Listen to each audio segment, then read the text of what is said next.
Rohan's Corner, working overtime, recording fine, that's just prime. Super reviews which will neutralize Hasbro's wave of crimes. Magic Square to the rescue, and New Age has got such super paintwork. Rohan is the mighty power that can save the day.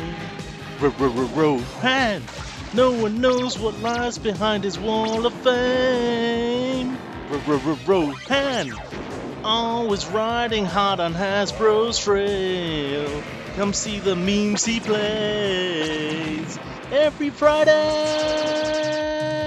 Thank you guys. Hello everyone and welcome back to my small corner of the universe known as Rohan's Corner. And this week we are doing a Through the Generations review of none other than Rising Force Catfish. Bit of a strange name, this one. It's a little bit like what used to be the planet Pluto, which for about 70 years was masquerading as a planet, but actually it turns out it's just a dwarf planet. Or maybe it's a little bit like a robot chicken masquerading as some sort of big robot lizard or robot kind of dinosaur or dragon or something that we're all going to be backing for HasLab anyway.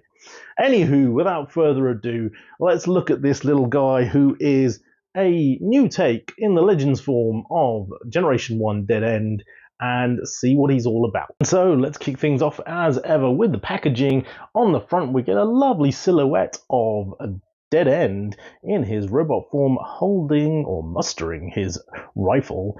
RF-L01 Catfish with some Chinese inscription on the side.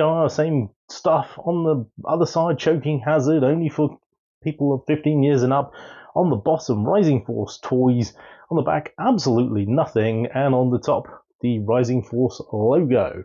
Just a quick information about this company, which has been designing this set of Stunticons for absolutely ages. They were originally going to do them in Masterpiece form, but now have decided to come out in Legends. I do understand it's a bit of a one-man band. This guy has been designing these figures for some time, and he has actually got some actual posts on TFW talking to other people about his products and getting inspiration from them as to what to do. And as you can see, the packaging is pretty minimalistic cardboard, pretty cheapy stuff, but inside we get Dead End in his vehicle mode with his rifle and his instructions. They actually have color on them, which is nice. It wasn't too hard to follow how to transform him, and a couple of pictures there of the robot and alt mode, and again the same picture on the front and the back there. And in terms of the figure himself, no seal on the actual plastic insert. Here we have his weapon, a little bit of red paint at the bottom there, the rest is cast in grey-black plastic. It is the harder type ABS type plastic that you'll find from Mech Fans toys on this figure rather than any of the other more premium grade plastics.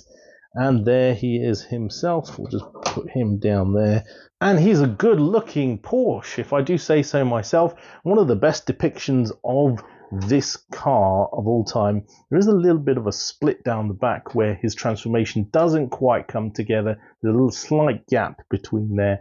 You do have gun storage on him, which is on the top. You can plop his gun in there and he can drive along shooting at some good guys. Pew pew.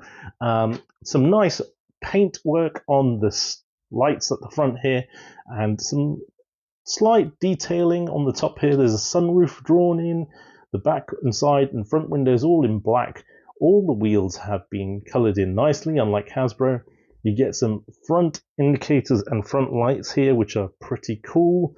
And on the back, unfortunately, nothing not there to speak of.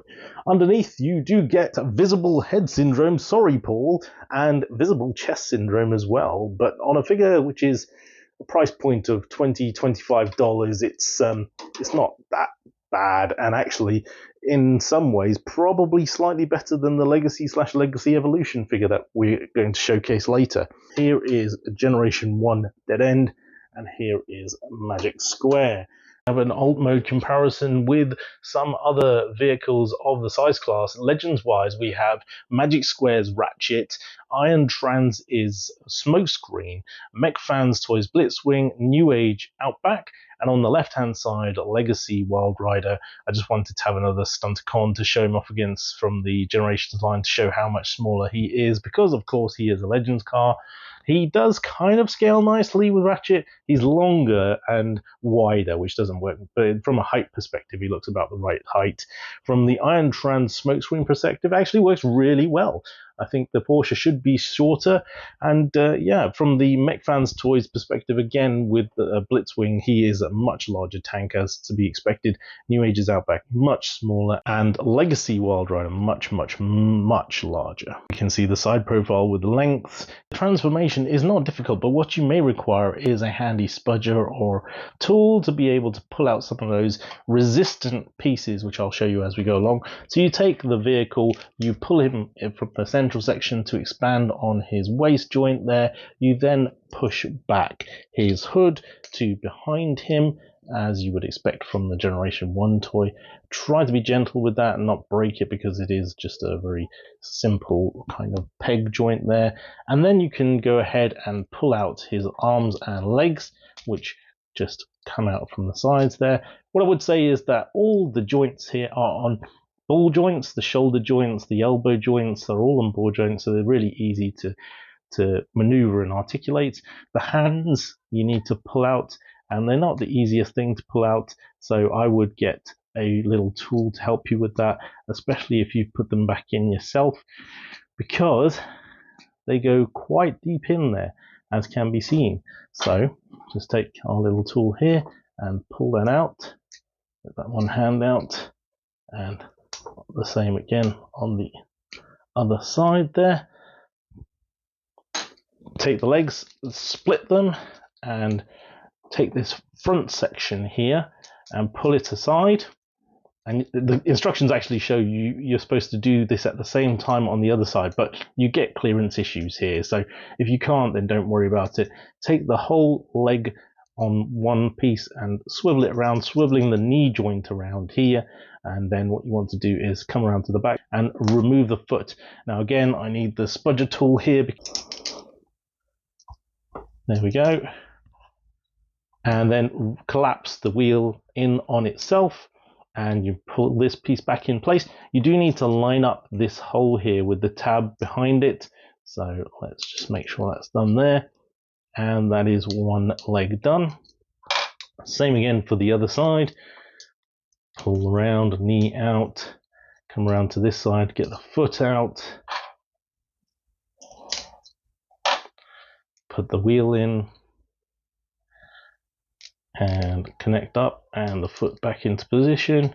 And the last step is to twist this around and then push the central piece back in. And there we have a dead end in his robot form. Some people have the hood back like that with a big gap there, and some people have it more like that, showcasing a little bit of a gap, but whichever suits you. So what I would say is that the head sculpt is really nice, and it's got a nice pink color there for the visor, nice gold on his mouth, really captures the Generation 1 cartoon character really well. In terms of the bot itself, it's a little bit flat. There's not a lot there going on the chest section. Obviously there's a little bit of detail, a couple of cutouts for the connection of the hood to the base of the car for the actual manufacturing of it, and a little place to put your Decepticon logo if you so wish. There are some pretty big holes where the hands come out, which do make it look a little bit cheap, if I'm honest, and the overall feel of him is a little bit lower quality than the other Legends that I'm used to from Magic Square and from New Age, but overall he's a nice little bot. I paid £15 for him on the used market, and I think he's probably worth about that. Okay, and here we have the trio in their robot modes. Magic Square slightly smaller. I would say that this Rising Force kind of scales quite nicely with Mech Fans toys or oversized kind of Legends figures. Magic Square, all round the proportions are smaller. The head is ridiculously smaller on Magic Square than on this Rising Force figure. Overall, the Magic Square figure just has a little bit more 3D plastic feel and finish to it, so it's not so flat. But I don't mind the Rising Force figure. I think there are sort of gaps on him which aren't the best. So around the sort of waist area there and down the side, you can see on both of these figures a Generation 1 obviously lingering well behind from its robot mode. Okay, and just a few more bot mode comparisons. We have Magic Square's Shockwave, the A variant of Shockwave, the new purple coloured version at the back there, next to Wolf Cybertron Earthrise Starscream. This is the throne set, the leader one. We have New Age's Starscream in cartoon colours. We have New Age's Bombshell, and we have Magic Square's Sideswipe. So you can see Rising Force Dead End sort of features alongside the Magic Square Shockwave figure, which is their new sort of scale for the kind of general Genlux kind of figures, and that works well with Starscream as well, realistically, with the sort of mini bots, so the New Age mini bots or the New Age mini figures coming in about half the height. The old Magic Square 1.0 type scale is too small, and obviously the War for Cybertron or Hasbro Generations lines are too big. Right then, it's time for final thoughts on our fish that is a cat. What I would say about him is he is slightly cheaper than the Magic Square alternative, slightly lower quality, slightly different aesthetic as well. It's a figure that I would suggest if you're a massive Stunticon fan like me, then potentially is worth picking up, but if you're not, then maybe it might be a miss. I quite enjoy the differentiation in the aesthetic and also the articulation. You can actually do some pretty cool poses with him. A Jamie-esque style one leg standing position. How many bots can you do that with? You tell me. Anywho, for another week on Rohan's Corner, I've been Rohan. I hope you've enjoyed this Through the Generations review of Dead End, and I hope to see you again next week. Back to the studio. Transformers, Rohan's in disguise.